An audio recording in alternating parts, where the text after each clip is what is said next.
Assalamualaikum warahmatullahi wabarakatuh. Salam sejahtera untuk kita semua. Yang saya hormati Bapak dosen mata kuliah Bahasa Indonesia dan rekan-rekan seperjuangan. Perkenalkan, nama saya Ajun Syahna Fauzani dari UT UPB JJ Bogor, Teknologi Pangan semester 1. Izinkan saya memaparkan materi mengenai COVID-19. Virus COVID-19 atau virus corona adalah keluarga besar dari virus yang menyerang saluran pernafasan, yang mengakibatkan flu biasa hingga penyakit seperti MERS atau SARS.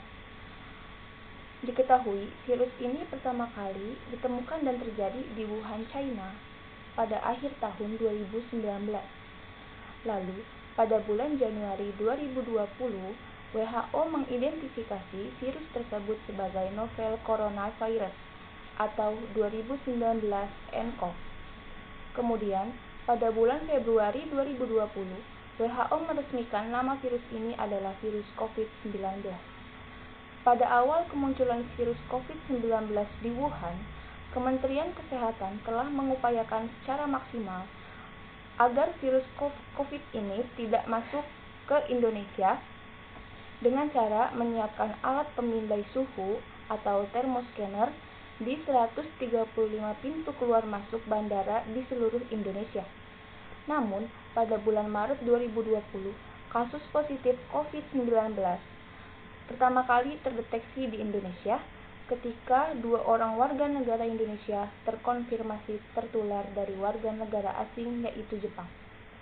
Pada bulan April 2020, pandemi COVID-19 ini sudah menyebar ke 34 provinsi di Indonesia, dengan DKI Jakarta, Jawa Barat, dan Jawa Tengah sebagai provinsi paling terpapar virus corona di Indonesia. Selanjutnya adalah penyebaran virus COVID-19. Penyebaran virus COVID-19 ini yang utama adalah melalui tetesan kecil atau droplet dari hidung atau mulut pada saat seseorang batuk atau bersin. Droplet tersebut kemudian menempel pada benda di sekitarnya, dan jika ada seseorang yang menyentuh benda yang terkontaminasi droplet tersebut, lalu orang itu memegang area wajah, terutama mata, hidung, dan mulut, maka orang tersebut dapat terinfeksi COVID-19, atau juga dapat terinfeksi ketika tanpa sengaja menghirup udara droplet dari penderita.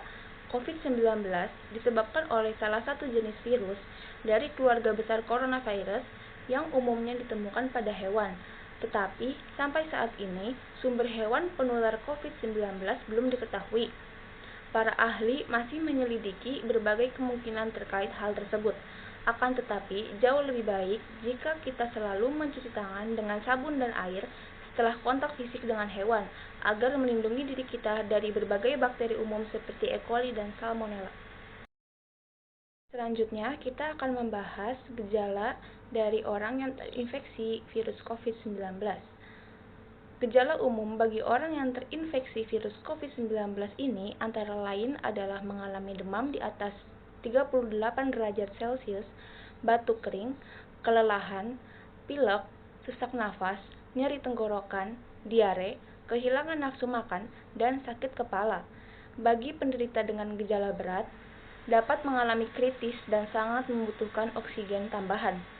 Namun, ada beberapa orang yang terinfeksi COVID-19 tetapi tidak mengalami gejala apapun atau hanya mengalami batuk kecil.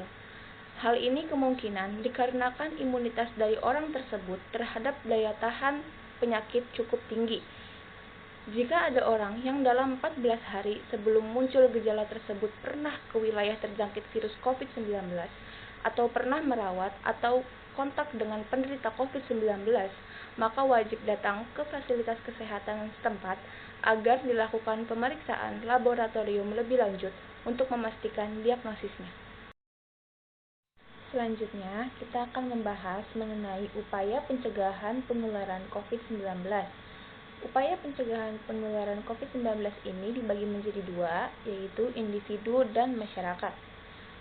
Pencegahan penularan COVID-19 pada individu dapat dilakukan dengan beberapa tindakan, seperti membersihkan tangan secara teratur dengan mencuci tangan menggunakan sabun dan air mengalir.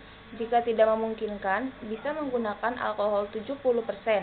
Menggunakan alat pelindung diri berupa masker yang menutupi hidung dan mulut jika keluar rumah dan harus berinteraksi dengan orang lain. Menjaga jarak minimal 1 meter dengan orang lain untuk menghindari terkena droplet dari orang yang batuk atau bersin. Membatasi interaksi atau kontak fisik dengan orang lain jika tidak terlalu penting. Saat tiba di rumah setelah berpergian, segera mandi dan berganti pakaian sebelum kontak dengan keluarga di rumah. Meningkatkan imunitas tubuh dengan cara mengkonsumsi gizi seimbang, olahraga secara teratur dan konsisten setiap harinya, dan istirahat yang cukup. Kemudian, pencegahan dan perlindungan penularan COVID-19 pada masyarakat dilakukan dengan beberapa tindakan seperti sosialisasi dan edukasi kepada masyarakat mengenai virus COVID-19 melalui media, penyediaan sarana untuk mencuci tangan yang mudah diakses dan memenuhi standar, dan penerapan pembatasan sosial seperti bekerja dan bersekolah dari rumah, membatasi jam kunjungan dan jumlah pengunjung di tempat umum, dan dilarang berkumpul massal di tempat umum jika tidak ada kepentingan mendesak. Terakhir, kita akan membahas mengenai vaksinasi COVID-19. Upaya pemerintah dalam menangani kasus COVID-19 di Indonesia ialah salah satunya adalah dengan mengadakan vaksinasi. Vaksinasi adalah prosedur untuk memasukkan vaksin ke dalam tubuh yang dilakukan untuk memicu sistem imun tubuh sehingga ada imunitas terhadap suatu penyakit tertentu. Vaksinasi COVID-19 dilakukan untuk menurunkan tingkat kesakitan dan kematian dan mendorong terbentuknya kekebalan tubuh, sehingga dapat mengurangi risiko penularan, serta untuk menurunkan dampak berat dari virus tersebut. Di Indonesia, sampai saat ini telah dilakukan vaksinasi COVID dosis 1, dosis 2, dan vaksin booster.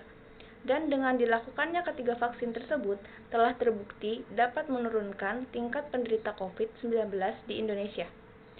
Demikian pemaparan dari saya mengenai COVID-19, terutama di Indonesia.